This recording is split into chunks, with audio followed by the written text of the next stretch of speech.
আসসালামু আলাইকুম এভরিওয়ান, কেমন আছেন সবাই? আজকে আপনাদেরকে দেখাবো আমি কিভাবে বিরিয়ানি রান্না করি।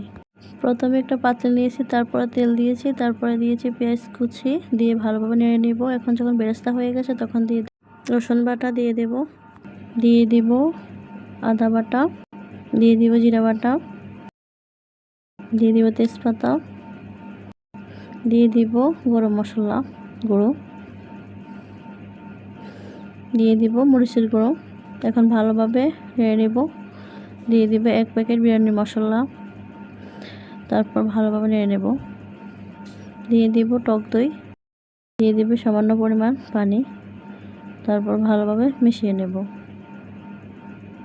দিয়ে দিব লবণ। এখন ভালোভাবে মিশিয়ে নেব। দিয়ে দিব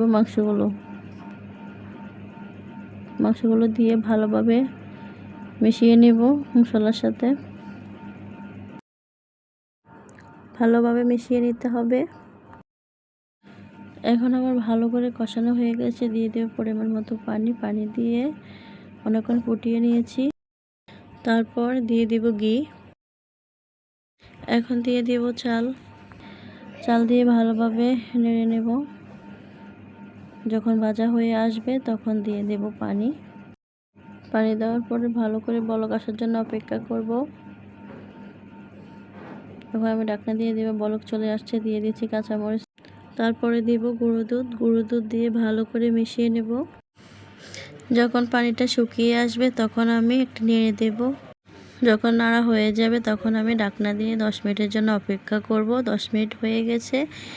এখন আমি নেড়ে দিচ্ছি। নাড়ানো হয়ে গেছে। দিয়ে দিব ঘি দিয়ে 10 মিনিটের জন্য অপেক্ষা করব।